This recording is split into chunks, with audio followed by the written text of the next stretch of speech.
তিন ধরনের মানুষকে প্রশ্ন ছাড়াই জান্নাত দিয়ে দেওয়া হবে। প্রিয় ভাই ও বোনেরা, সেই তিনটি গুণ আপনার মধ্যে থাকতে পারে, সেই তিনটি গুণ আমি অর্জন করতে পারি, তাহলে আল্লাহ তাআলা হাশরের ময়দানে কোনো প্রশ্ন ছাড়াই আপনাকে আমাকে জান্নাতুল ফিরদাউস দান করে দেবে। সুবহানাল্লাহ। আমার প্রিয় ভাইয়েরা, এই তিনটি গুণ আমরা জানার চেষ্টা করব। রাসূল করিম সাল্লাল্লাহু আলাইহি ওয়াসাল্লাম জানিয়ে দিয়েছে, বুখারী এবং মুসলিমের ভিতরে হাদিসটি এসেছে।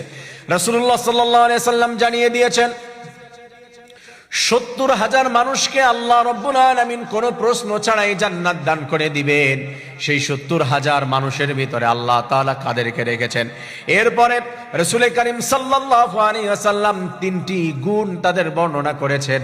এক নাম্বার গুণ হলো, যারা প্রশ্ন ছাড়াই জান্নাতের মধ্যে চলে যাবে, আল্লাহ তাআলা কোনো প্রশ্ন করবেন না, কোনো প্রশ্ন ছাড়াই ওই বান্দাগুলোকে আল্লাহ জান্নাত দান করে দিবে।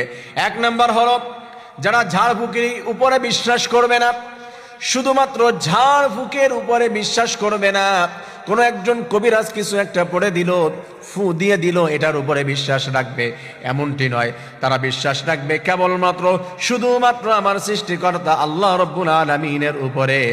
যেই ঝাড়ফুঁক, এই কবিরাজ, এইগুলো আমাদের কোনো ক্ষতি করতে পারে না, কোনো উপকার করতে পারে না। এই বিশ্বাস রেখে আল্লাহ তাআলার উপরে বিশ্বাস রেখে আগাবে। রব্বুল আলামিন জানিয়ে দিয়েছে, আমার ওই বান্দাগুলাকে আমি আল্লাহ হাশরের ময়দানে বলবো, যাও, তোমাদের কোনো কোশ্চেন নাই, কোনো প্রশ্ন নাই, তোমরা আমার বানানো জান্নাতে চলে যাও।